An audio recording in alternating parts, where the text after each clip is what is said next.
Okay, so this is going to be a little bit different for some, but if you know me, it's not really different for me. Many Black women, we don't necessarily know how to display sex appeal. We know how to display sex, all right? Let's break down what exactly I mean by that. There's a difference between displaying sex, which is showing off your body in degenerate ways, or, you know, performing like porn cues, sexual cues, stripper cues, the things that we see like in music, on television, in the media. When you're dealing with sex appeal, you're dealing with embodied presence. You're dealing with divine femininity, sensualism, sacred seduction. You're dealing with feminine magnetism and containment. And for me, when it comes to my sex appeal, I like to add a little bit of eroticism. So now you're dealing with feelings, you're dealing with mystery, inner fullness, and life force energy. All of these things, a lot of Black women have no understanding of. And you can tell just based off of our dating life, the things that we attract, the way our bodies look, our family structure. You know, we already know that Black women historically, we were sexualized for labor, for breeding, just for all around sexual purposes. Our bodies were used against our will by Dwights. We were denied sexual purity, sexual innocence, delicacy. So this mindset, it automatically framed us as being available, as being Jezebels, as being sexual by nature. While white women, they're viewed as sensual, they're viewed as seductive. Not just white women, Asian women. And what happened is modern culture, modern Black women, they repackaged all of that as empowerment, as confidence, as Black women taking their freedom back, taking their rights. And that is exactly far from the truth. No, it's not. Black women, we're not taking nothing back. We just recycling the same exact generational curses that need to be addressed. Now, when we're looking at the spirit of lust and perversion, we're looking at energy turned outward, and it's compulsive. And again, when we're dealing with that sacred seduction, that sensuality, that true eroticism, you're dealing with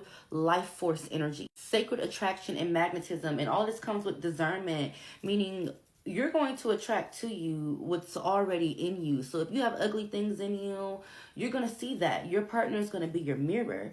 But if you're full of sensuality, full of seduction, full of beauty and eroticism and magnetism, imagine what your mirror is going to be like then. So for instance, so many women, they know how to weaponize or monetize off of male desire, or they know how to provoke male attention, but they don't necessarily know how to hold tension, or they don't know how to withhold access. They don't know how to let the proper desire and pleasure come towards them. And truth be told, a lot of Black women don't know the difference between lust and love. This is the reason why we see so many Black women complaining about ain't shit niggas. We see so many broken households. And a lot of Black women are just unsatisfied and completely just out of the loop and living this fake, oh, well, some of us just want to be single. Like, girl, nobody wants to be single. Hypersexuality often comes from survival. Validation seeking comes from some form of trauma in the childhood. And a dysregulated body seeks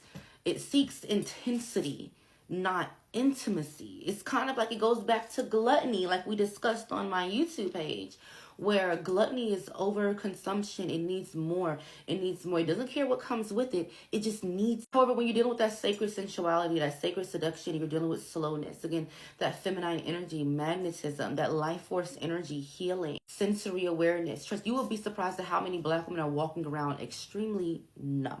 Okay, and I'm talking about in their feelings, in their womb, in their bodies, they're just voided out. Yet we're still performing extremely sexual. You know, it's all a performance. You know, I would much rather see a woman seduce a man through eye contact. I was talking to my coworker about that today because I was talking to my coworker about it today, and he's a little young dude, and I was telling him, I'm like, you know, when you flirt with a girl, I was like, just give her a little soft eye contact. You know, lick your lips a little bit. You know what I'm saying? I'm like, you got to be a little sexy for it. Learn restraint, learn soft touches, you know, gentle laughs, like just how to seduce a man, how to be different from the next bitch, because a lot of y'all don't really know it. You just know I can fuck us up. I can fuck us up. My coochie good. That's why I got 3 baby daddies. And it's just like, I need for Black women to do a little bit better. Like, it's really, we're playing with ourselves, okay? And we're not coming from it.